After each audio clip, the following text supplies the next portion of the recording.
Magandang araw po sa inyo, Kabanong, at sa lahat ng nakikinig. Itago niyo na lang po ako sa pangalang Riego.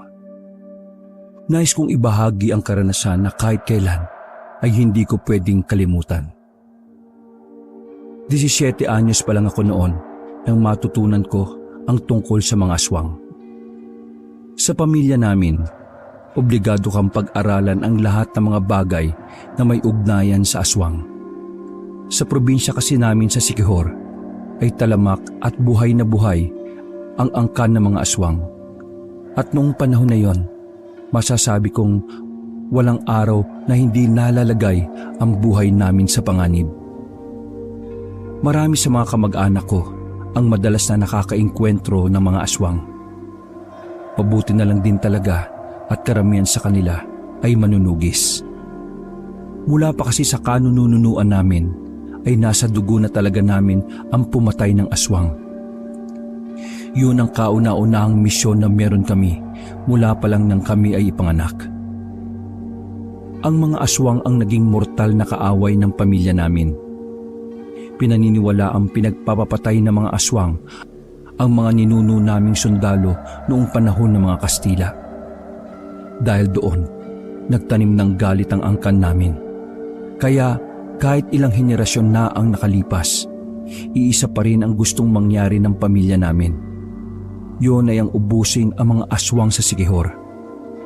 Hindi naman kami mayaman, sakto lang. Pero maraming lupain si Lolo Jose sa probinsya namin. Kilala rin si Lolo Jose sa probinsya namin bilang batikan sa panunugis ng aswang. Kada buwan, may nauuwi si Lolo na bayawak o kaya naman ay baboy ramo. Sabi niya, aswang daw yon. Hindi lang talaga nakapagpalit ng anyo. Wala ka na bang nakalimutan? Kung ayos ka na pwede na tayong umalis. Sandali akong napaisip. Pupunta kasi kami sa pistahan sa kabilang baryo. Ako ang hilig niyang isama dahil sa lahat ng apo niya, ako lang naman ang may hilig sa panunugis ng aswang. Yung iba kasing pinsan ko, puro ibang bagay ang inaatupag. Wala na po. Ayos na po ang lahat, Lolo. Kayo po ba? Wala na po ba kayo nakalimutan? Sa tingin ko, wala naman. Yung mga gamit niyo po, itak, pangontra. Nandito na yung pangontra ko. Hindi na ako magdadala ng itak. Pistahan yon at baka sabihing manggugulo ako. Kung ganun po, tara na at baka gabihin pa tayo. Inakbayan ko na si Lolo Jose. Nagpaalam na rin kami sa mga tao sa bahay. Noong araw na yon, wala akong nararamdaman na kakaiba. Parang sobrang aliwalas lang ng paligid. Magaan ang pakiramdam ko. Perpekto ang umagang yon para umalis kami ng bahay. Nakikisama rin ang panahon dahil hindi gaanong mainit. Habang naglalakad kami ni Lolo sa kalye, ay hindi na naman niya maiwasang banggitin si Lola. 6 na taon na kasing wala noon ang lola ko. Pinalabas nila na namatay si Lola sa sakit. Pero ang totoong nangyari, nilason si Lola ng aswang pagkatapos nitong dumalo sa isang okasyon. Isa pa yun sa dahilan kung bakit kahit matanda na si Lolo, nagagawa pa rin niyang manugis ng mga aswang. Para kasi sa kanya, mabibigyan lang ng hustisya ang pagkamatay ni Lola kapag naubos na ang mga aswang sa probinsya namin. Kung buhay pa ang lola mo, nako, hindi tayo papayagan doon. Sasabihin na naman na baka mambabae lang ako. Kasi naman Lolo, ang pogi niyo kasi. Kahit sino naman siguro magiging tamang hinala. Lapitin kaya ng mga babae yung ganyang muka. Manang-mana ka talaga sa akin, ano apo? Ang galing-galing mo mambola Ginulupan ni Lolo ang buhok ko. Ganito kami kalapit sa isa't isa. Sa katunayan, mas malapit ako sa kanya kaysa sa tatay ko. Si Papa kasi walang ibang inatupag kundi ang palakihin ang sarili niyang lupa. Alam mo Lo, masaya akong ikaw ang naging lolo ko. Aba, bakit ganyan ka naman magsalita? Mamamatay ka na ba? Uy, grabe naman si Lolo. Gusto ko lang magpasalamat. Kasi kahit mukhang wala namang pakialam sa akin ng mga magulang ko, nandiyan ka pa rin para gabayan ako sa lahat ng bagay. Hindi mo kailangan magpasalamat, Apo. Ginagawa ko ito kasi mahal kita. Hayaan mo na yung mga magulang mo. Kung gusto nilang magpayaman, di magpayaman sila. Para din naman sa'yo yung ginagawa nila eh. Kaya ikaw, sa pasukan, mag-aral kang mabuti ha. Kolehiyo ka na. Huwag ka munang mambubuntis ha. Uy, mambubuntis? Hindi ho. Oo nga pala, tuli ka na ba? Oo naman, Lo. Kaya nga huwag ka mambubuntis. Mag-aral ka muna. Tsaka ano po, Lo? Kapag nawala na ako, ayaw kong tahakin mo ang landas na meron ako. Gusto kitang mamuhay ng normal. Gaya ng isang normal na binata na ang gusto lang matupad ang pangarap sa buhay. Napatigil ako sa paglalakad. Ganon din naman si Lolo. Bigla ko na lang niyakap si Lolo, Kabanong. Sobrang saya ko nun. Hindi ko alam ang dahilan pero natutuwa ang kalooban ko. Sa pagpapatuloy namin ng paglalakad ay unti-unti na naming natatanaw ang Barrio San Francisco. Malayo pa lang kami, naririnig na namin ang mga tugtugan at mga tambol. Ayan, malapit na tayo, Apo. Tumango lang ako. Pagkarating namin sa San Francisco, ay agad naming hinanap ang kakilala ni Lolo na si Mang Adolfo.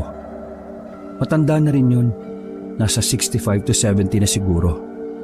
Basta, kaedad lang din yun ni Lolo. Jose, halika rito! Isang matandang maputi na ang buhok ang tumawag kay Lolo. Dali-dali itong lumapit at binuksan ng kahoy na gate. Buti maaga ka. Matutulungan mo akong magluto. At ito na ba yung apo mo? Nginitian ko siya at nakipagkamay. Oo, Adolfo. Siya nga ang lagi ko ikinukwento sa'yo. Ano, gwapo, di ba? Kanino ba magmamana yan, sa akin lang malamang. Nagtawa na ng dalawang matanda. Apo, magpakilala ka nga sa kumpare ko. Magandang umaga po, Mang Adolfo. Ako po si Riego, apo ni Lolo sa panganay niyang anak na si Rico. Aba, ang galing magpakilala. Binanggit pati pangalan ng ama. Ganyang kagalang ang apo ko, lalo na sa matandang katulad mo. At sa matandang katulad mo rin. Nagtawanan na naman sila. Para silang mga bata na nag-aasaran. Pinapasok na kami ni Mang Adolfo sa bahay niya. Wala siyang ibang kasama roon. Ang sabi ni Lolo, wala na raw pamilya si Mang Adolfo. Iniwan na ito ng mga anak na makapagtapos sa kolehiyo. Habang yung asawa naman daw ay hindi na bumalik nang magpunta sa Maynila, ilang dekada na ang lumipas. Malaki ang bahay para sa nag-iisang si Mang Adolfo. Doon ko naintindihan na kaya pala gustong-gusto ni Lolo na pumunta doon ay dahil gusto niyang may makasamang magdiwang si Mang Adolfo. Pagdating ng hapon ay natapos na naming lahat ang mga handa. Isa-isa naming inilatag yon sa mahabang lamesa. Ang daming pagkain. Masyado ng marami yon para sa aming tatlo lang. Bantayan niyo muna itong pagkain ha. Ayusin ko lang yung plaka sa loob ng kahit papano may musika naman tayo. Sabik na pumasok si Mang Adolfo ng bahay. Kami naman ni Lolo ay nasa bakuran lang. 5:00 pa lang noong mga sandaling yon pero madilim-dilim na rin. Nagbabadya kasi ang ulan. Habang nasa bakuran kami ni Lolo, napansin ko na parang nag-iba ang reaksyon ng mukha ni Lolo. Naglakad siya palapit sa bakod. Sinundan ko naman siya dahil maging ako ay naintriga rin. Lo, anong problema? Wala pang 5 minuto.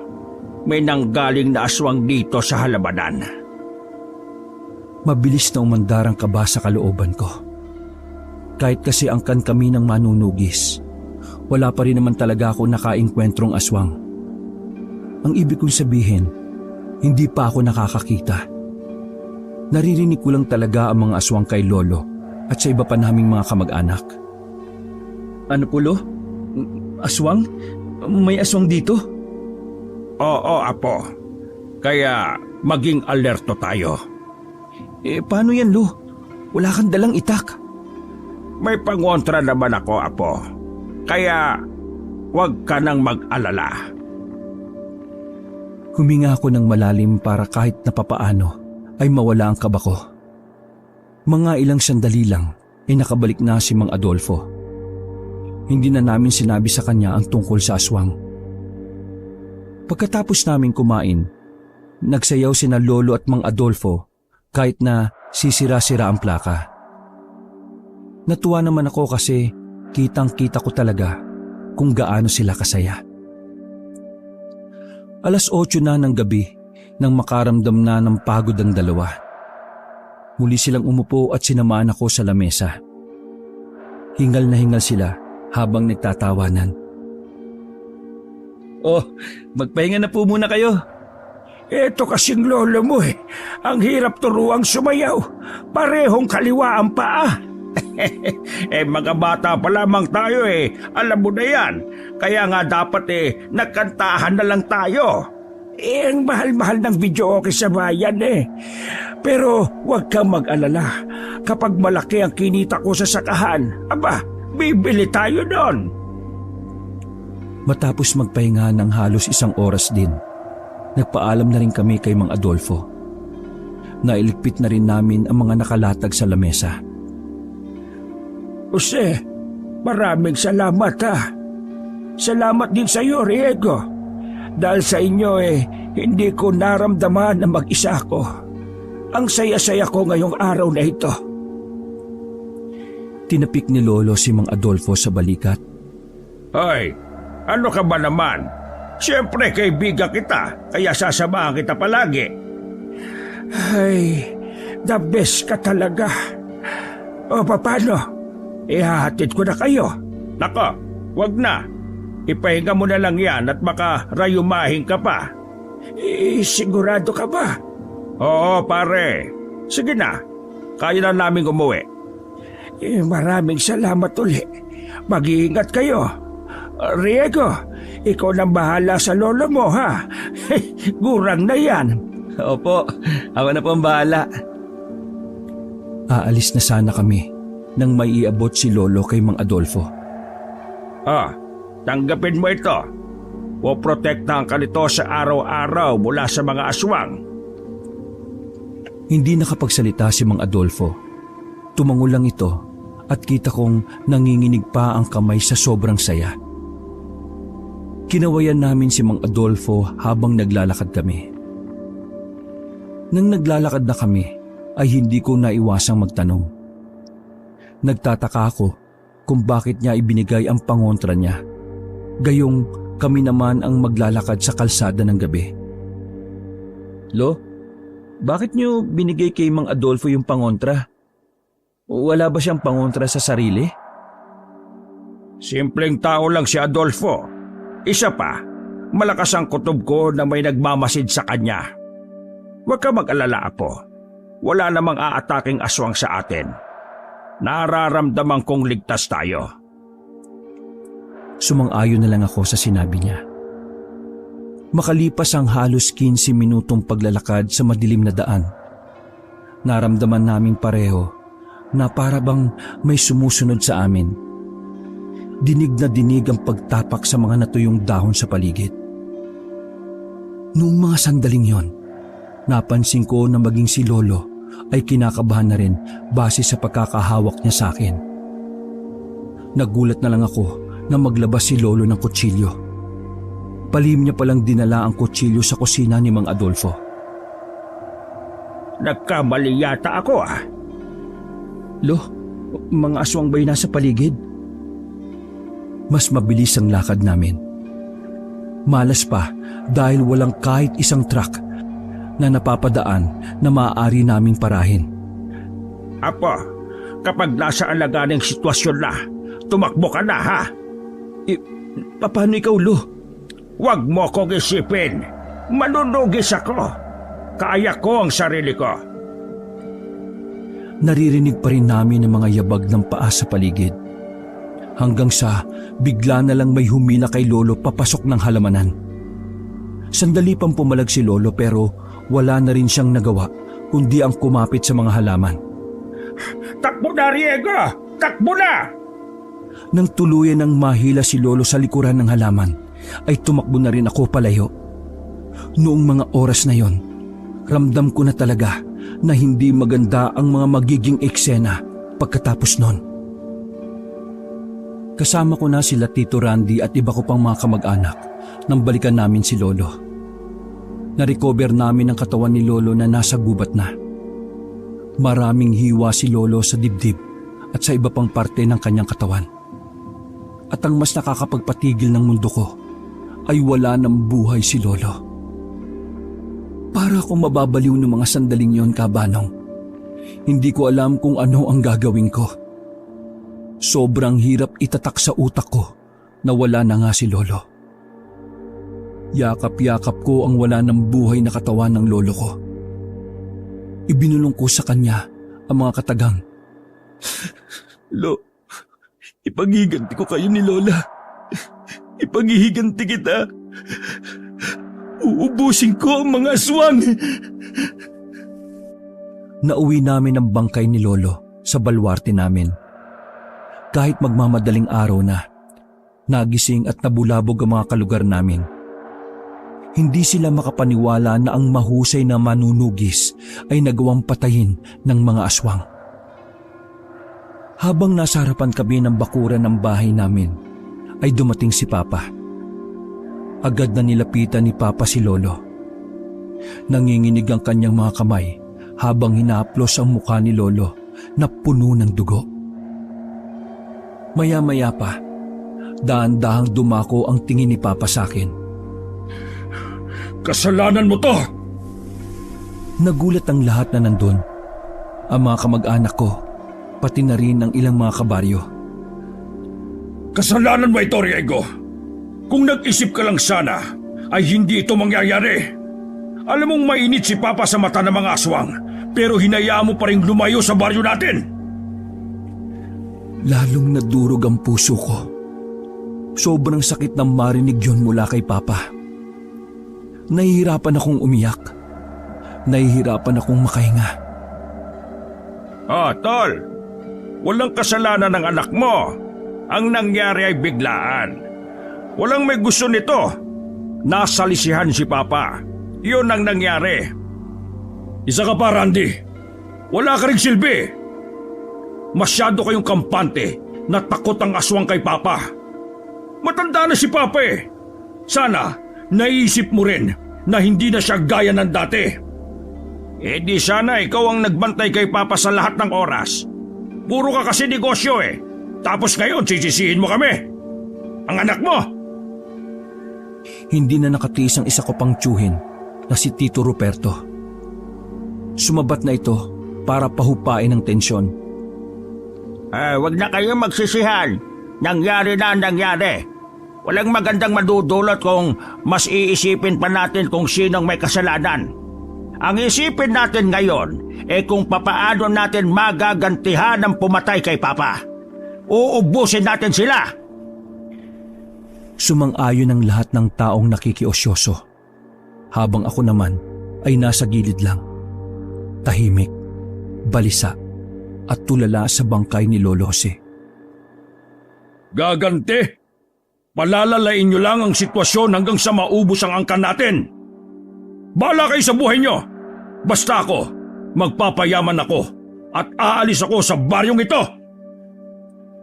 Rico naman, ikaw ang panganay sa ating magkakapatid. Kumilos ka naman na parang ikaw ang nakakatanda. Hindi na tama na parang kang nagmamaktol na bata dyan. Baliw ka ba? Namatay si Papa. Pinatay. Anong gusto mong maging reaksyon ko? Kumalma? Mag-reacts? Sarado na ang utak mo. Umalis ka na bago pa kita isunod kay Papa. Ngumisi lang ang tatay ko at nagmamadali na ring umalis. Pag-alis niya ay napaupo na lang ako sa lupa. Saka ko lang nailabas ang iyak ko. Naramdaman ko na lang na nilapitan na ako ni Tito Randy. Parang tatay ko na rin si Tito Randy. Mas ramdam ko pa nga ang pagmamahal niya kaysa sa nanay at tatay ko. Pumasok na kaming lahat sa loob. Dinala na ni Tito Ruperto ang bangkay ni Lolo sa bayan para ayusan. Ako naman, mag-isa lang akong nakaupo sa sala. Hindi pa rin ako makapaniwala na ganun kabilis ang mga pangyayari. Tinabihan ako ni Tito Randy. Halatang halata kasi sa itsura ko ang labis na kalungkutan. Inakbayan ako ni Tito Randy at saka nagsalita. Wala kang kasalanan sa nangyari. Huwag mong isipin ang mga sinabi ng papa mo. Si Raulo yun eh. Pero tama si Papa eh. Kung naisip ko lang sana na delikado na lumayo kami, siguro buhay pa sana si Lolo. Siguro nandito pa rin siya. Alam mo, Riego, may mga punto sa buhay natin na hindi natin inaasahan. Kaya normal ang nararamdaman mo kasi hindi ka handa. Pero wala tayong magagawa. Ang kailangan natin maging matatag. Kasi alam kong ayaw ni Papa na makitang nahihirapan tayo. Napansin ko na tumutulo na rin ang luha ni Tito Randy. Pero ayaw niya lang ipahalata. Tito Randy, turuan mo akong humawak ng armas. Gusto kong ubusin ang mga aswang. Gusto ko silang gantihan lahat. Nagsarado ang dalawa kong kamao. Tumango na lang din si Tito Randy. Naiintindihan niya ako sa nararamdaman ko. Kaya nang matapos nang mailibing si Lolo, hindi siya nagdalawang isip na turuan ako kung papaano makipaglaban sa mga aswang. Lahat ng armas na ginagamit ni Lolo ay sa akin niya pinagamit. Nainggit nga ang iba kong pinsan dahil sa lahat ng apo ni Lolo, parang sa akin na rin ipinamana ang mga gamit niya. Lunes ng hapon, nasa malawak na kapatagan kami ni Tito Randy. Nagsasanay akong gumamit ng pana. Ilang metrong distansya ang layo ng target namin. Huwag kang manggigigil sa pagbanat ha. Kailangan mong kumalma at kunin mo ang konsentrasyon na kailangan mo. O yan, ganyan nga Riego. Binitiwan ko ang palaso at direkta yung tumama sa pinakagitna ng target. Aba, mahusay! Ilang araw pa lang tayo nagsasanay pero gamay na gamay mo na ang halos lahat ng gamit ni Papa. Alam mo, nakikita ko talaga na ikaw ang susunod sa yapak niya. Gagawin kong lahat dito, Randy. Pipilitin kong maging mahusay nang sa ganon. Mabigyan ko ng hustisya ang ginawa nila kay Lolo at Lola. Matapos ang pagsasanay namin, ay dinalaw ko ang puntod ni Lolo. 20 minutong lakaran din mula sa bahay namin papunta sa sementeryo. Daladala ko ang mga gamit ni Lolo na panlaban niya sa aswang. Kaya hindi ako kinakabahan noong mga sandaling yan. Lo, medyo may alam na ako sa pakikipaglaban. Tutugisin ko na sila, Lo. Gagawin ko ang lahat para mabigyan ng hustisya ang nangyari sa inyo. Humangin ng malakas habang nakatingin ako sa pangalan ni Lolo na nakaukit sa lapida. Nagagawa ko na rin ngumiti nun. Wala pa akong isang oras doon pero naisipan ko na rin agad na umalis. Nararamdaman ko kasi na mula nang dumating ako sa sementeryo, parang meron talagang sumusunod sa akin. Palabas na ako ng gate nang biglang may lumabas na lalaki sa likuran ng isang mataas na nicho. Ha? Sino ka? Bakit kanina mo pa ako sinusundan? Tawagin mo na lang akong Inigo. Hindi na ako magpapaligoy-ligoy pa. Isa akong aswang. Pagkarinig ko pa lang nun, ay binunot ko na kagad ang itak sa tagiliran ko. Pero huwag kang mag-alala. Hindi kita sasaktan. Wala akong pakialam. Ako ang mananakit sa'yo. Oh, kumalma ka lang. Hindi ako nandito para makipagpatayan sa'yo. Nandito ako dahil may mahalaga akong sasabihin. Manahimik ka! Hindi kami ang pumatay sa lolo mo. Napatigil ako sa sinabi niya. Bagamat hindi ako naniniwala, para bang may nagsabi sa akin na kailangan kong marinig ang mga sasabihin niya. Oo, ang angkan namin ang nag-iisang angkan ng aswang sa probinsyang ito. At kami lang ang mga aswang na matagal ng kalaban ng angkan ninyo. Pero 3 araw bago mamatay si Mang Jose, nakipag-usap siya sa pinuno namin. Hindi ako nagsasalita. Inoobserbahan ko siya at ang paligid ko dahil wala talaga akong tiwala sa mga aswang. Pumayag ang lolo mo sa pakiusap ng pinuno namin na magkaroon ng kasunduan. Mananahimik kami at kapalit nun ay titigilan nyo na rin ang pag-ubos sa angka ng mga aswang. Maniwala ka man o hindi, totoong nagnanais kami ng kapayapaan. Masyadong magaling ang lolo mo. Kung patuloy kaming lalaban sa mga manunugis, mauubos lang kami. Kaya naisip ng pinuno namin na magkaroon ng kasunduan. Sinasabi mo bang may iba pang aswang na pumatay sa lolo ko, ha? Hindi ko alam. Dahil lahat naman ng miyembro namin ay hindi lumabas noong gabing namatay ang lolo mo. Sinungaling! Bukod sa angkan nyo, wala nang iba pang angkan ng aswang dito sa Siquijor. Walang ibang maaring pumatay sa lolo ko, kundi mga aswang lang. At kayo yun! Inaasahan ko nang hindi mo paniniwalaan ang sinasabi ko. Pero wala na akong magagawa. Ang mahalaga ay nasabi ko na kung ano ang dapat kong sabihin. Hindi na ako sumagot. Mabilis akong tumakbo palapit sa kanya. Pero mabilis din siyang nakalundag sa taas ng nicho. Matalinong tao ang lolo mo.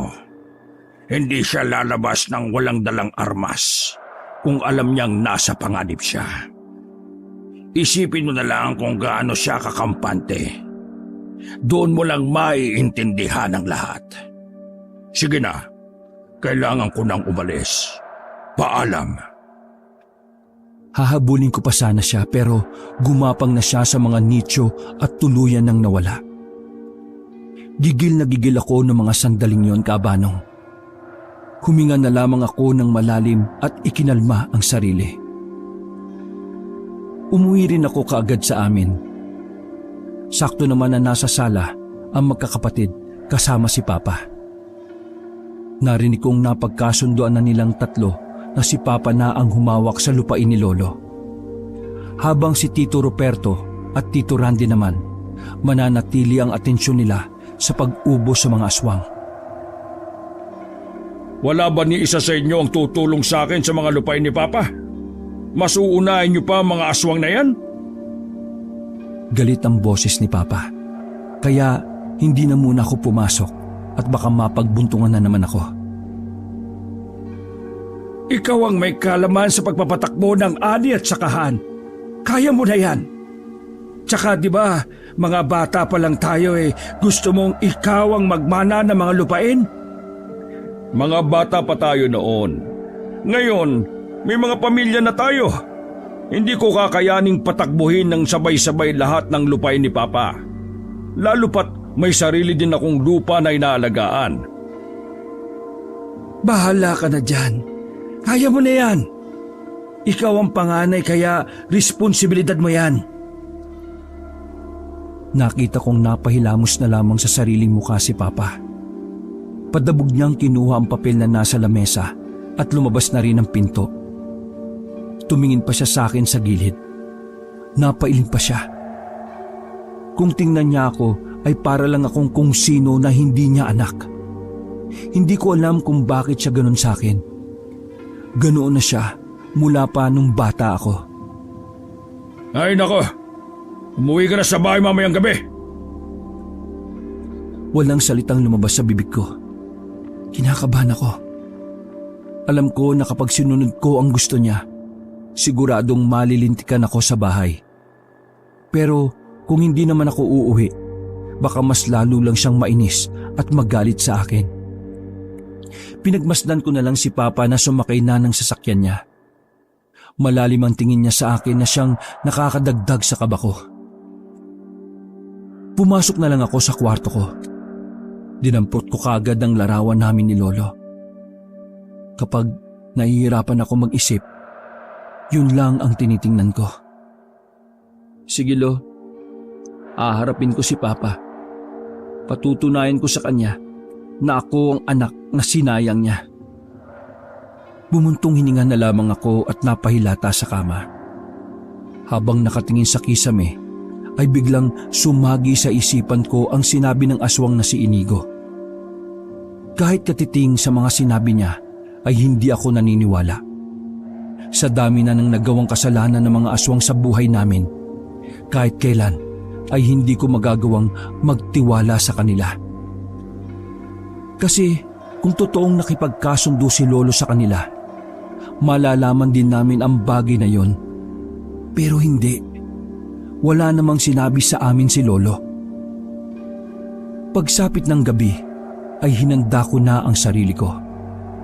Papunta ako sa bahay namin na matagal ko nang hindi nauuwian. Para naman kasing hindi naman yun bahay. Parang impyerno. Kulang na lang ay tadyakan ako ni Papa nang bumalik ako sa bahay namin. Mabuti na lang ay nandoon si Mama. Kaya kahit na papaano ay may umaawat kay Papa. Kasalanan mo kung bakit nawala si Papa. Mula nang tumira ka doon, lagi na lang kamalasan ng dala mo ron. Lagi na lang silang inaatake ng mga aswang. Wala akong kasalanan sa mga nangyayari. Hindi ko ginusto ang mga nangyari pa. Sadyang wala akong nagawa ng mga sandaling yun. Wala kang nagawa kasi wala kang silbi. Kung sinunod mo lang sana ang yapak ko bilang negosyante, di sana natuwa ko sa'yo. Kasi wala kang inatupag kundi yung punyeta mga aswang na yan. Nagkakapera ka ba dyan? Bakit ba kasi hindi nyo na lang tanggapin na iba ang gusto kong gawin sa buhay ko? Tanga ka ba? Anong gusto mong gawin namin? Hayaan ka sa katangahan mong aswang-aswang na yan? Gusto mong hayaan ka na lang din namin para mapatay ka rin ng mga lintik na aswang na yan? Sa galit ni Papa ay hinawakan niya ako sa kwelyo. Idinikit niya ako sa pader at galit na galit niya akong pinagsisigawan. Tulungan mo akong patakbuhin ng mga lupain na iniwan ni Papa. Ayoko nga. Ano bang mahirap intindihin sa ayaw ko? Unti-unting binitiwan ni Papa ang kwelyo ko. Nanlilisik ang kanyang mga mata. Mga ilang sandali lang, bigla na lang niya akong sinuntok. Napatras ako sa pinto ng bahay namin at gumulong ako palabas at pababa ng hagdanan. Ano ka ba, Rico? Anak mo yan! Wala akong anak na walang silbi! Wala rin akong ama na demonyo! Lalong nang galaiti si Papa. Nilapitan niya ako at pinagsasasapak sa muka. Tinigilan niya lang ako nang mangalay na ang braso niya. Dugo ang mukha ko noon. Kulang na lang ay patayin na talaga niya ako. Mahilo-hilo akong tumayo. Pagewang-gewang akong nakakapit sa bakod. Tandaan niyo itong ginawa niyo sa akin. Hindi ko kayo mapapatawad. Wala akong pakialam. Kahit na mamatay ka ba. Yun na ang huling pag-uusap namin ni Papa. Matapos ang gabing yon, ay hindi na ako ulit nagpunta sa bahay na yon. Tinatak ko sa isipan ko na balang araw, luludin sa harapan ko si Papa at magmamakaawa. Makalipas ang 10 taon, isa na akong ganap na manunugis. Sa katunayan, nakakadalawang katay na ako ng aswang. Sa mga nakalipas na taon, wala akong inatupag kundi ang tugisin ng mga aswang sa Siquijor. Marami akong nakasagupa. Pero karamihan naman sa kanila ay nakakatakas. Mga aswang lahat yan. Humanda ka, Riego. Gabi ng Miyerkules noon, magkasama kami ni Tito Randy nang matuntun namin ang isa sa kuta ng mga aswang. Habang nagtatago kami sa halamanan, nakahanda na mga armas namin. Hawak-hawak naman ni Tito Randy ang inimbento niyang gasera na kapag ginagis ay sumasabog. Iagis ko muna ito. Pag nataranta na sila, saka tayo lalapit. Handa ka na ba? Tumango na lang ako noon. Hindi na ako kinakabahan. Sanay na rin ako sa pakiramdam na nakakaharap ang mga aswang. Maya-maya pa, isa-isang sinindihan ni Tito Randy ang mga gasera. Pagkatapos ay sunod-sunod niyang inihagis sa mga kabahayan. Nagsabugan ng mga bahay.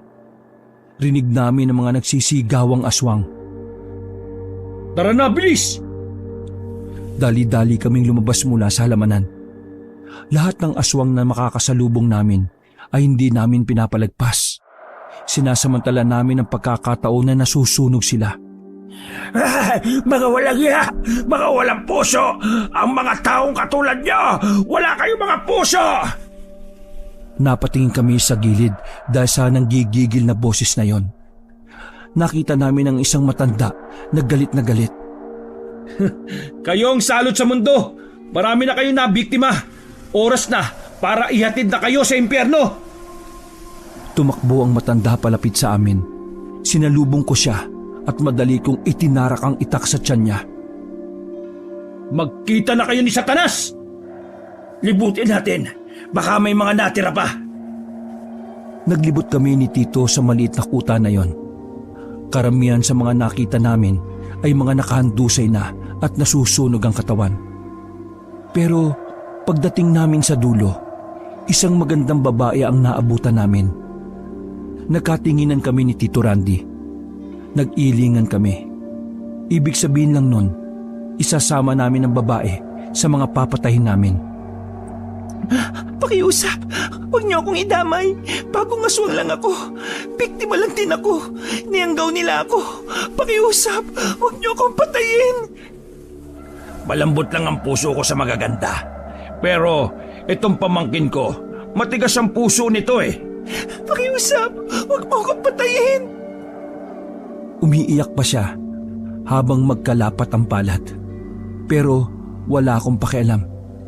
Bumunot ako ng isang palaso at ibinala ko sa pana. Tinuto ko yun sa noo ng babae. Kaya naman kitang-kita ang pagiging taranta ng babae. Nakikiusap ako ha. May pamilya po akong iuwian.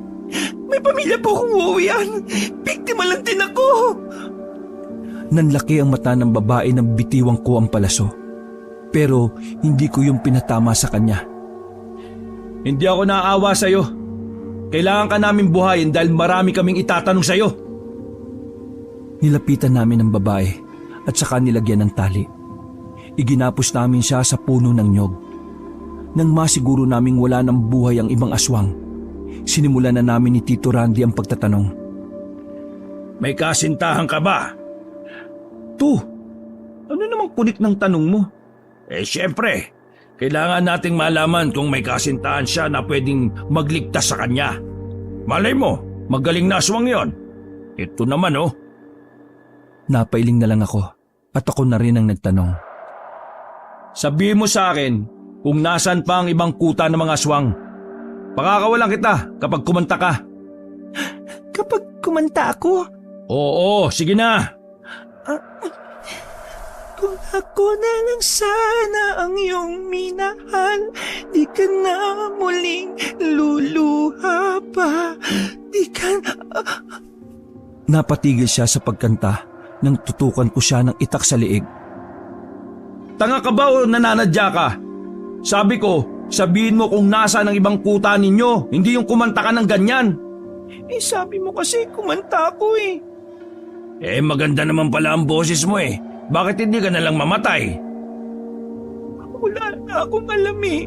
Niyanggaw nga lang ako. Nagkatinginan kami ni Tito Randy. Ilabas mo ang dila mo. Sa pilitang inilabas ng babae ang dila niya para patunayan na totoo ang sinasabi niya. Kulay pula pa ang dila ng babae. Palatandaan lang yon na dati talaga siyang tao. Ang isang taong nayanggo kasi, mangingitim lang ang dila kapag isang buwan na ang nakalipas. Pero sa kanya, hindi pa. Ibig sabihin lang nun, totoong nayanggaw siya. At kailan lang yon nangyari? Inalis ko ang itak sa liig niya. Medyo nabawasan na ang inis ko sa kanya. Hindi kasi ako makapag-focus dahil sa dibdib niyang parang luluwa pa. At paano ka naman nayanggaw? Sandaling tila may inalala ang babae bago magsalita. Natatandaan ko, pumunta kami ng mga kaibigan ko sa isang okasyon. May lumapit sa amin na babae at nagbigay ng balot. Siyempre, kinain namin yun.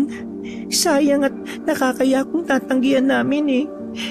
Pagdating sa madaling araw na, naramdaman kong hindi ako nalalasing. Init na init ako sa katawan ko. At kahit marami akong kinain, gutom na gutom pa rin ako. Nagdesisyon na akong umuwi. Pero habang naglalakad ako, nakaramdam ako ng matinding gutom. Yung tipong hinang-hina ako. Kaya bumagsak ako noon.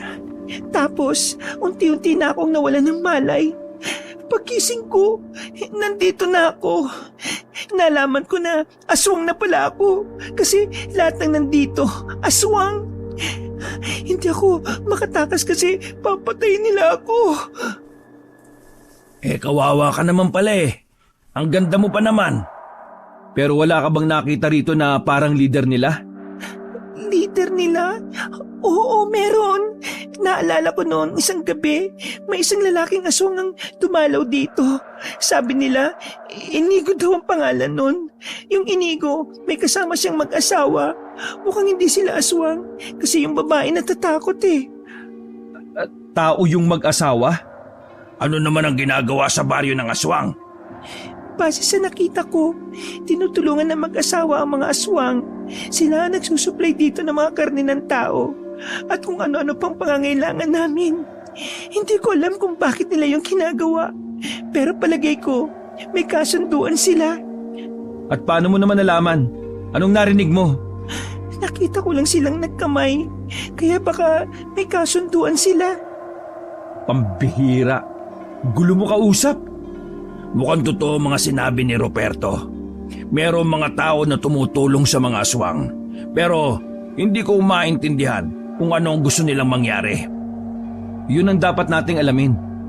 Kaya ikaw babae, sabihin mo na kung ano pa yung nalalaman mo. Wala na. Sinami ko na lahat. Pwede niyo na ba akong pakawalan? Hindi naman ako kumakain ng tao eh. Kinalagan ko na lang agad ang pagkakagapos niya. Siguraduhin mo lang na wala kang gagawin na masama. Gugulong talaga yung ulo mo kapag niloko mo kami. Hindi ako manloloko, no? Ako kaya ang laging niloloko. O siya, muhugot ka pa dyan. Bahala ka sa buhay mo. Alis na kami. Ay, teka sandali. Pwede ba ako sumama? Aswang ka. Mamamatay ka lang kapag sumama ka sa... Napatigil ang sasabihin ko nang biglang sumuka ang babae. Pag-angat niya ng tingin sa amin ni Tito, namumula na ang mata niya. Nakita rin namin may mga naglalabasan ng ugat sa kamay at mukha niya. Alis na!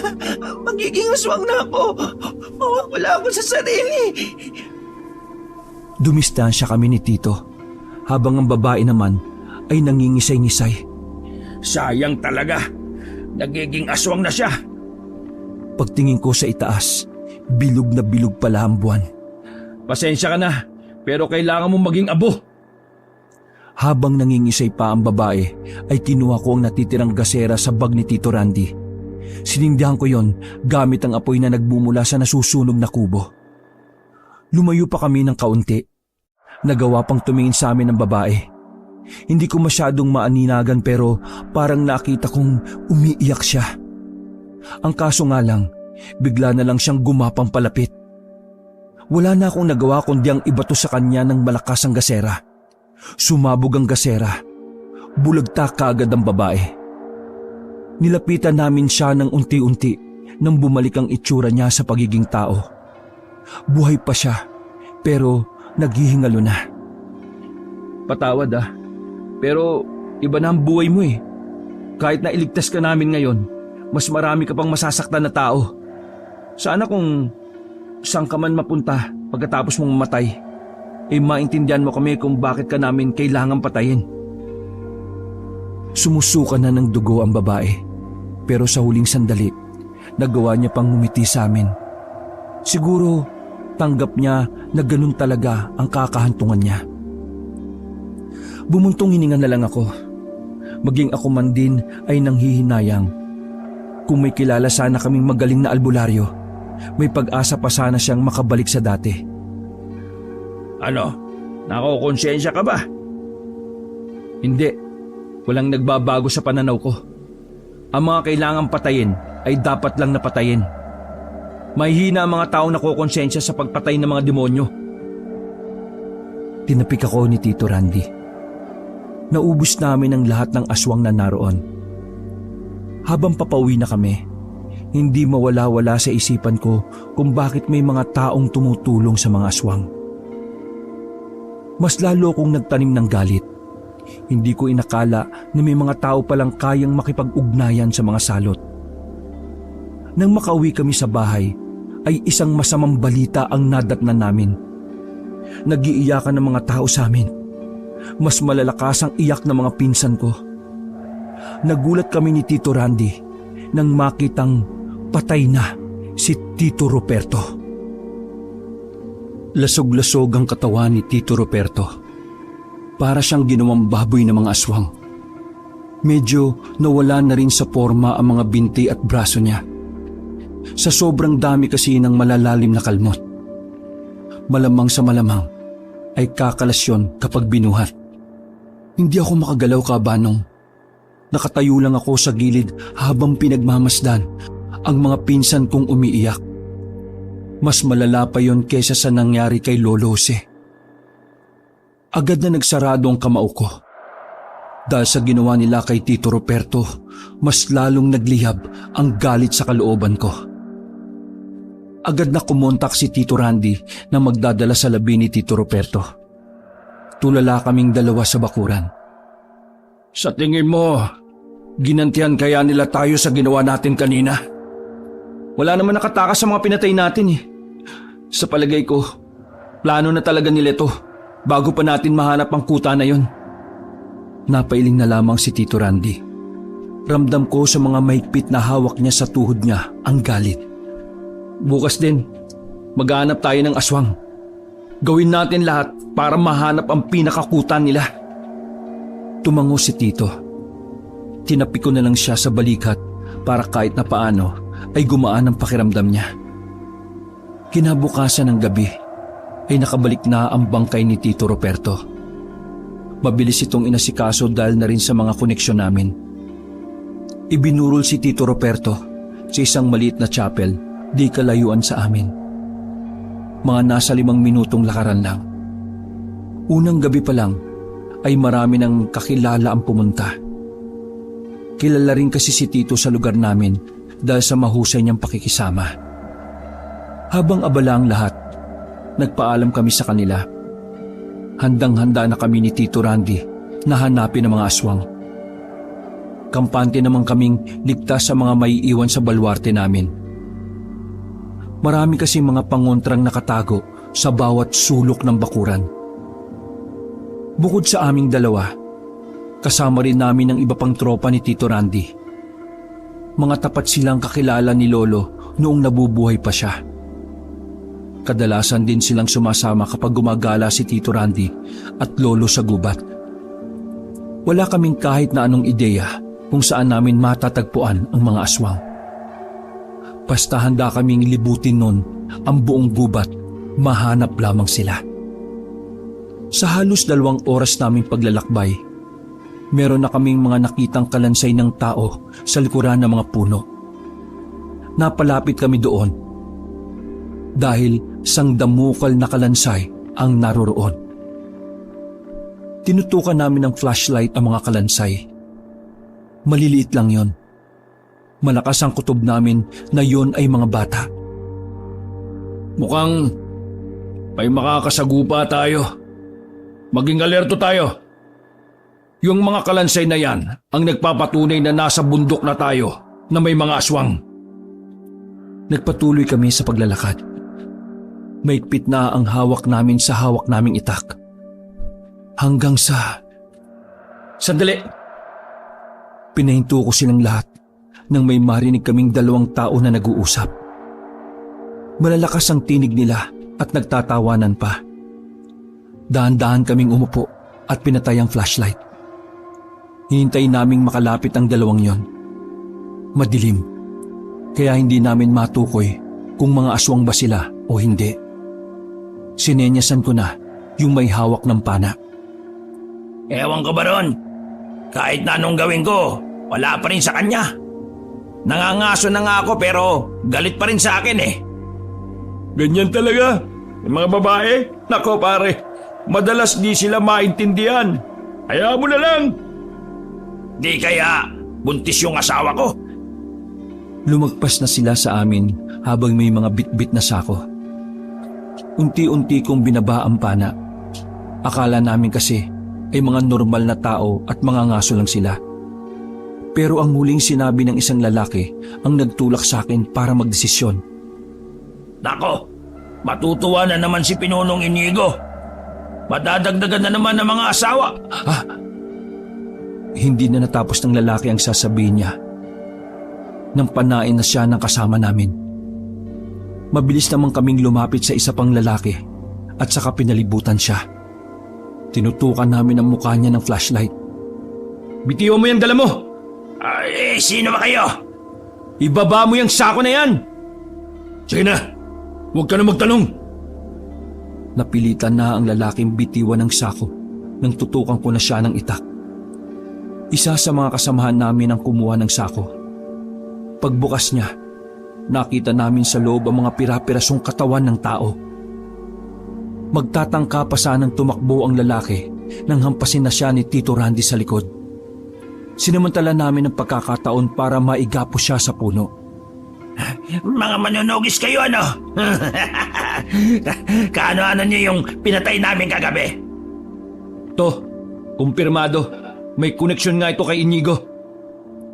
Magsasalita pa sana ang lalaki nang sipain siya sa mukha ni Tito Randy. Dahil doon ay nakaramdam ng pagkahilo ang lalaki at natigilan sa kakulitan. May mga itatanong lang kami sa'yo. Kapag hindi ka sumagot, papayakin kita sa sakit. Ngayon, nasaan ang kuta ng mga aswang?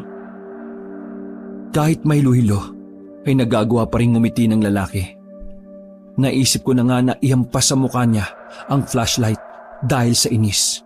Pero nagpigil lang ako. Kahit na anong gawin niya sa akin, wala akong sasabihin. Dumukot si Tito Randy ng kutsilyo. Nakatamtaman lang ang laki. Ganun ba? Biglang itinarak ni Tito Randy ang kutsilyo sa kanyang hita. Inikot-ikot pa niya ang kutsilyo para mas manuot ang sakit. Yung huling aswang na ginanito namin, namatay. Kung ayaw mong matulad sa kanya, magsalita ka na. Anong akala niyo sa akin? Bobo, kahit magsalita ako, alam kong papatayin niyo pa rin ako. Muling tinarak ni Tito Randy ang kutsilyo, pero sa kabilang hita naman.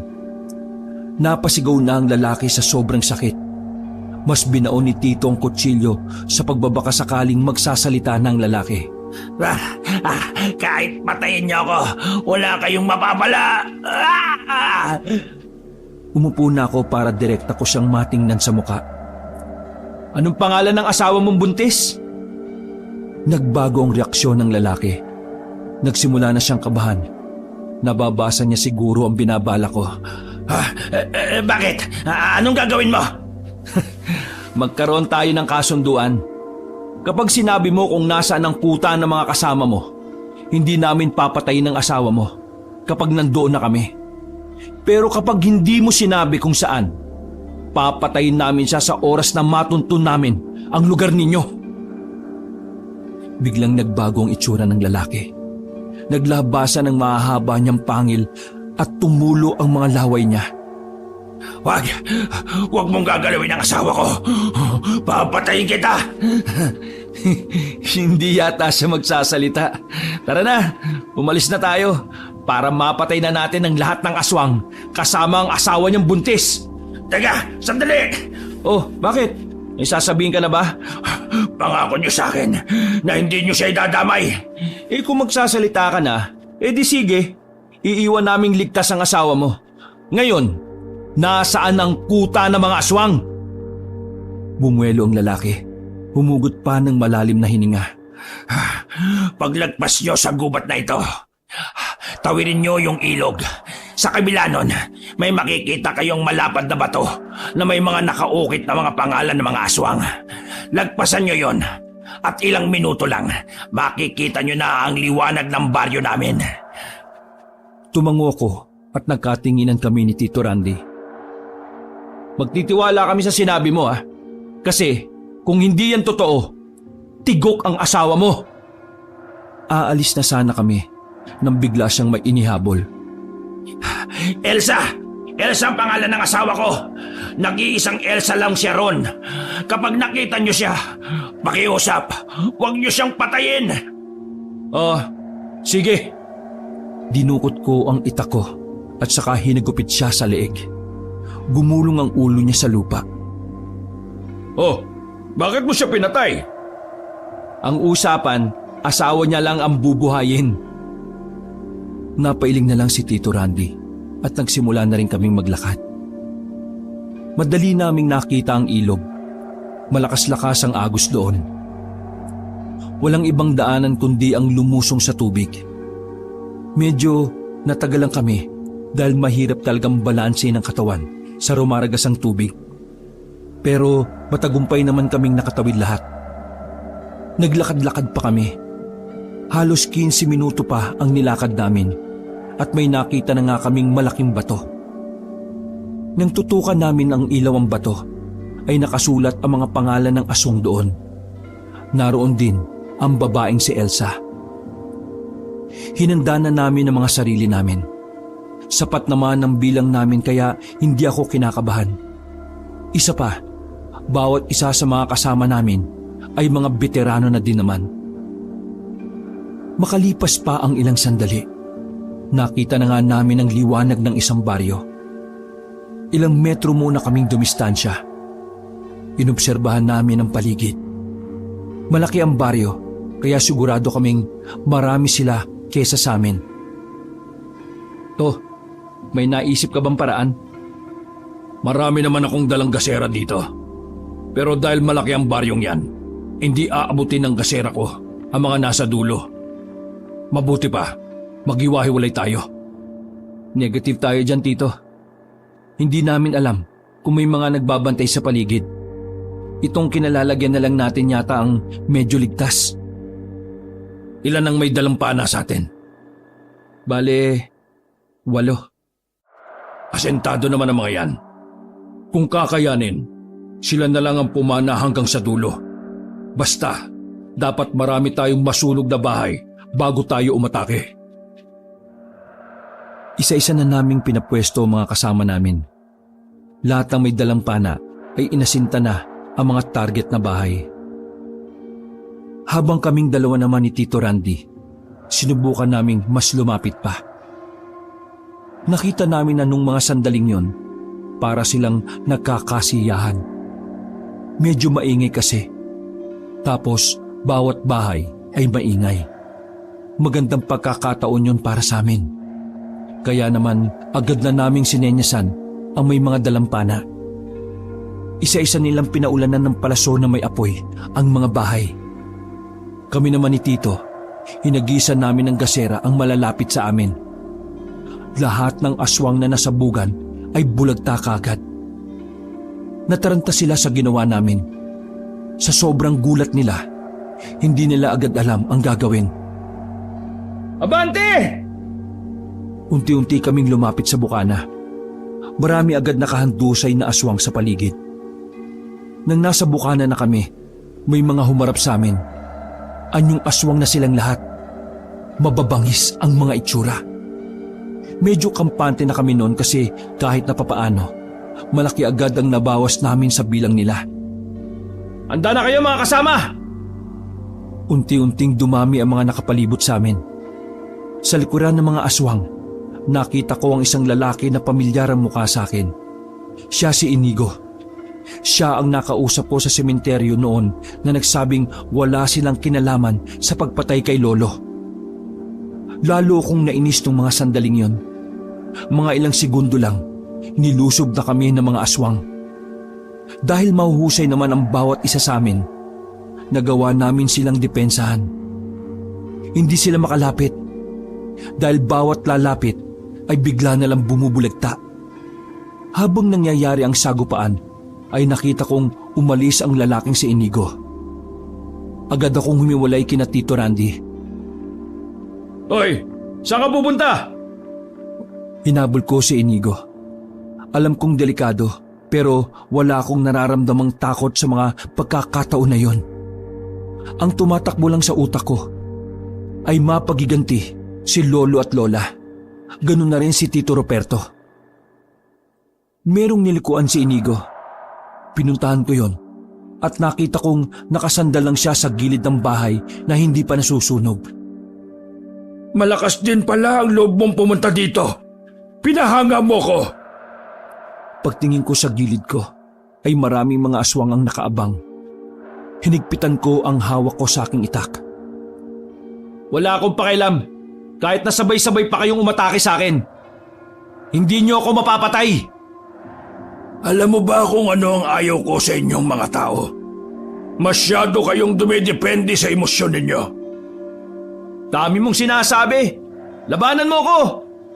Walang dahilan para maglaban tayo.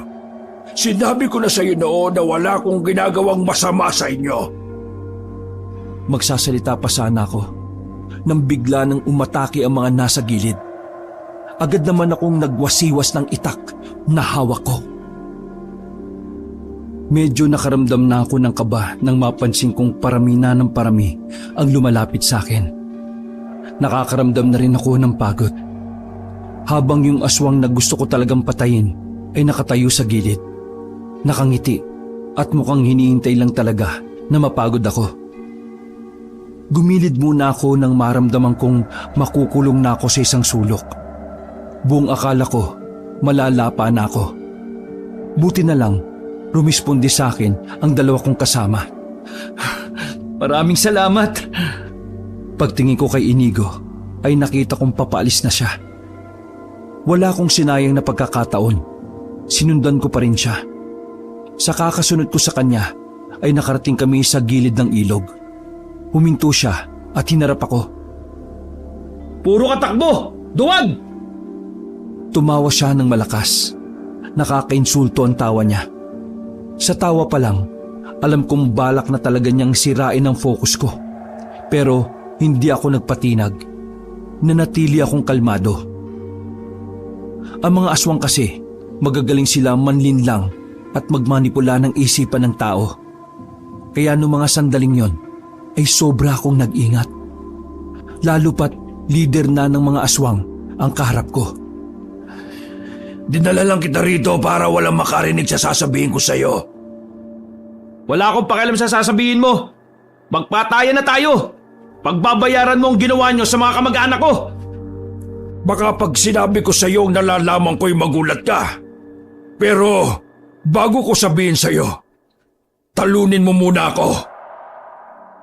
Gumapang si Inigo sa nakatumbang puno na nagsilbing tawiran sa ilog. Kinuha ko kagad sa likuran ang pana ko at saka inasinta siya. Dahil sa liwanag ng buwan, unang bitaw ko pa lang ay tinamaan na siya sa braso. Napadaus-us pero muling nakabangon. Tumatawa pa rin siya sa mga pagkakataon na yon. Dahil sa inis ko ay inasinta ko ulit siya. Pero gumapang na siya papunta sa ilalim ng mga puno. Mabilis akong tumakbo papunta roon. Pero bigla na siyang nawala. Huminto ako at pinakiramdaman ko ang paligid ko.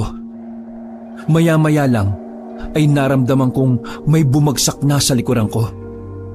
Nagawa ko makailag sa atake niya. Napunit ang laylayan ng damit ko nang mahagip niya ng kamay. Masyado ka pang mabagal, Dudong! Huwag kang pakampante. Hindi mo ba napapansin? Wala akong pakialam sa pana mo.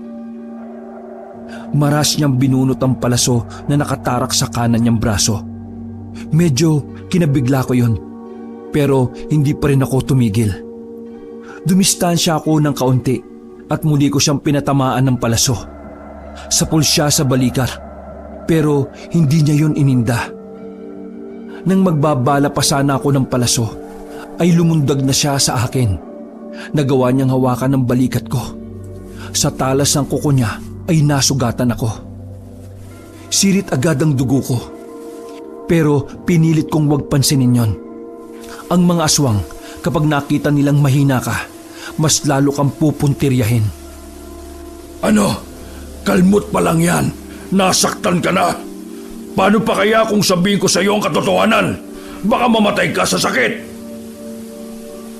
Noong mga sandaling yon, nahihiwagaan na talaga ako sa pinagsasasabi niya.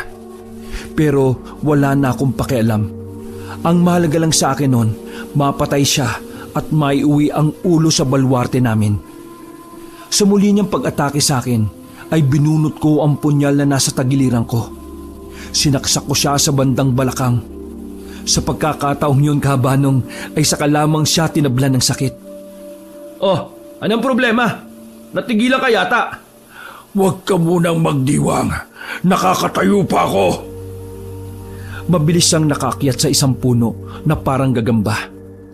Ilang segundong natahimik ang paligid at tanging huni lang ng kuliglig ang maririnig. Pagtingala ko sa buwan, nakita ko na sa taas manggagaling si Inigo. Masyadong mabilis ang mga pangyayari kaya naman hindi na ako nakailag. Gamit ang mga kuko niyang matatalim ay tinamaan niya ako sa likod. Napaluhod ang isa kong tuhod at naitukod ko ang punyal sa lupa. Mabilis naman siyang lumayo para hindi kagad ako makabawi. Kahit anong gawin mo, mabilis pa rin ako. Mapapatay mo lang ako kapag tinanggal mo na ang ulo ko. Napatras ako hanggang sa mapaupo na ako. Nararamdaman ko ang hapdi sa likuran ko. Lalapit na sana siya sa akin nang bigla siyang napahawak sa tiyan niya. Kasunod noon ay bigla na lang siyang naubo. Kahit liwanag lang ng buwan ng ilaw namin, kita ko na sumusuka siya ng dugo. Oh, akala mo ba mapapatay mo ako? Hindi! Anong ibig sabihin nito? Bakit pakiramdam ko'y umiinit ang katawan ko? Alam ko na talagang lamang ka sa akin pagdating sa labanan. Kaya naman, nilagyan ko ng laso ng dulo ng palaso. Lason? Oo, mamamatay ka na. Sinubukan niya pang lumapit sa akin, pero nasubsob lang siya sa harapan ko. Ako naman ay pagewang-gewang na lumakad palapit sa kanya. Dinukot ko na ulit ang itak at handa ko na siyang pugutan ng ulo. Nanalo ka, pero handa ka na bang marinig ang sasabihin ko? Tinutukan ko siya ng itak sa leeg. Sige, sabihin mo na. Tumawa na naman si Inigo. Pinigilan ko na lang ang inis ko dahil pakiramdam ko, kailangan ko pa ring marinig ang sasabihin niya. Sabi ko na nga ba, interesado ka rin. Sige na, bilisan mo! Umubo-ubo muna si Inigo. Suka siya ng suka ng dugo. Alam kong hindi ka pa rin maniniwala, pero makinig ka. Totoong sinabi ko sa iyo nung 10 taon na ang nakalilipas. Hindi aswang ang pumatay kay Mang Jose. Hindi namin yun magagawa dahil nagkaroon kami ng kasunduan. Hindi rin kami ang pumatay sa tiyuhin mo. Hinding-hindi. Kayo lang ang aswang. Kaya paano mo sasabihin sa akin na hindi kayo ang pumatay? Mas diniinan ko pa ang pagdikit ng talim ng itak sa leeg niya. Nang malaman ko na pinatay si Mang Jose, ay nagtaka ako. Alam ko na wala ni isa sa amin ang gumawa sa kanya noon. Kaya naisipan kong imbestigahan ang nangyari. Makalipas lang ang halos 3 taon, nalaman ko kung sino ang pumatay sa kanya at hindi yun aswang. Hindi ko maintindihan kung bakit ako kinakabahan ng mga sandaling yon. Ang pumatay sa lolo at tiyuhin mo ay walang iba kundi ang tatay mong si Rico. Manahimik ka! Hindi yan totoo! Alam ko na alam niyong may mag-asawa na nagsusuplay sa amin ng karne. Alam mo ba kung sino sila? Siya ang tatay at nanay mo. Sila yun. Nanginginig ang kamay ko. Gusto ko na siyang patayin pero may nagtutulak talaga sa akin na magpatuloy lang sa pakikinig. Tinakot ko ang tatay mo na sasabihin ko sa angkal ninyo ang katotohanan. Pero nag-alok siya ng tulong. Kapalit noon ay wala akong sasabihin. Siya ang tumutulong sa amin sa loob ng halos 7 taon. Pinatay ng tatay mo ang tiyuhin mo dahil katulad ko, nalaman din niya na ang tatay mo ang pumatay kay Mang Jose. Nagawa niya ang lahat ng yon nang dahil sa yaman, nang dahil sa pagnanais na makuha na ang lupain ng lolo mo. Hindi yan kayang gawin ni Papa. Hindi niya gustong maghawak ng lupain ni Lolo. Kaya kagagawa niya Palabas lang ng tatay mo ang lahat. Makinig ka sa akin. Lahat ng baho ng tatay mo ay alam ko. Sinadya niya ang lahat para linglangin kayo at maging kampante at sa amin masisi ang lahat. Niloko kayo ni Rico. Pinatay niya ang tiyuhin at lolo mo gamit ang isang kutsilyo. Ginawa niyang baboy si Mang Jose at ang tiyuhin mo. Demonyo! Demonyo ang tatay mo! Tumawa pa siya ng malakas pero hindi na ako nakapagpigil. Dahil hindi ko na kaya ang mga sinasabi niya, mabilis kong hinigupit ng itak ang leeg niya. Nang hindi agad yun naputol, ay sinundan ko pa ng maraming taga. Talsikan ng mga dugo sa akin, pero wala na akong nararamdamang diri. Dinampot ko ang ulo ni Inigo at naglakad pabalik kina Tito Randy. Nagulat sila nang makita ang hawak ko na ang ulo ni Inigo. Patay na rin ang mga aswang na nakalaban nila, kaya nagyaya na kagad ako na makauwi. Tito, umuwi na tayo kagad. May kailangan akong kumpirmahin. Nauna na akong naglakad. Bawat takbang ko ay may mga bangkay na aswang. Palabas na sana kami ng bukana nang may makita pa kaming isang aswang na babae. Takot na takot ang babae lalo na nang makita niya ang daladala ko. Sabihin mo, anong pangalan mo? Nanginginig ang boses na sumagot ang babae. Elsa.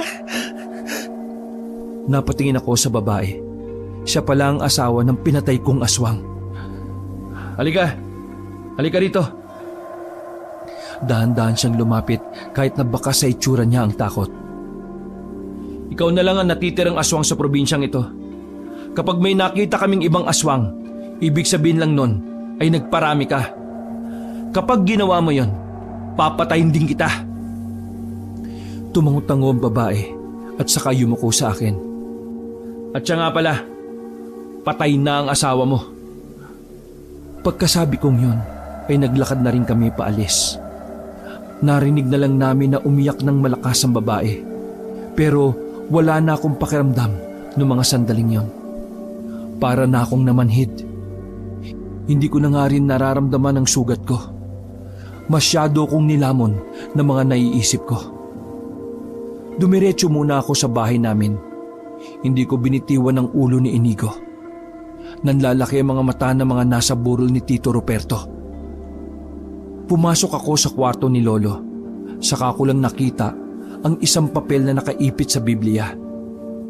Nang basahin ko yon, nalaman ko roon na alam na pala ni Lolo ang pinaplano ng tatay kong demonyo. Dahil doon, lalo akong nagalit. Mabilis akong lumabas. Tinawag pa ako ni Tito Randy pero hindi ko na siya nilingon pa. Sinipa ko ang pinto nang makarating ako sa bahay ng mga magulang ko. Himulang gising pa sila kahit na alanganing oras na. Bumungad sa akin si Papa at Mama na nasa lamesa.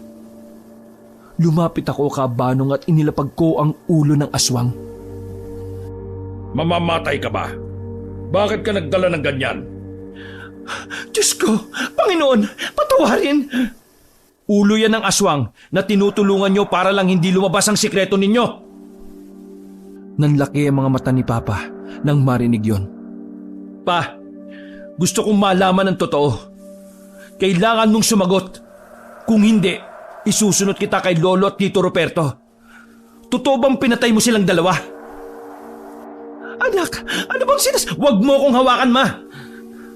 Ano pa? Sumagot ka! Tinutok ko na sa kanya ang itak. Nang hindi pa rin siya umaamin, ay umamba na ako na iitakin ko siya. Sa pagkakataon na yon, ay napilitan na siyang umamin. Oo, pero nagawa ko lang naman yon dahil gusto kong mabigyan ka ng magandang buhay. Salitang oo na lang ang narinig ko sa mga sinabi niya. Parang nablangko na ang utak ko. Hindi ko na alam ang mga nangyari. Basta nang gumising ako, ay nasa ospital na ako sa bayan. Ginagamot ang mga sugat ko. Kinabukasan ay nakalabas na rin ako kaagad. Umuwi ako sa bahay ni Lolo. Tumambay ako sa burol ni Tito Ruperto. Habang naroroon ako, bumulong sa akin si Tito Randy. Nakabalik na raw ang bangkay ng tatay ko. Nakulong ako sa nagawa ko, Kabanong, pero nakalaya rin agad dahil sa pag-atras ni Mama ng kaso. Sabi niya, naawa siya sa akin. Pero kahit kailan, hindi ko na rin siya tinuring na ina. Kabanong, hindi ko alam kung tama ba ang ginawa ko kay Papa. Ganun pa man, kahit papaano ay gumaan ang pakiramdam ko. Dahil sa wakas, wala nang aswang sa buhay namin at wala na ang dyablo sa angkan namin. Hanggang ngayon nagkaedad na ako, ay daladala ko pa rin ang karanasan na yon. Karanasan na sana ay hindi na lang dumaan sa buhay ko. Wakas.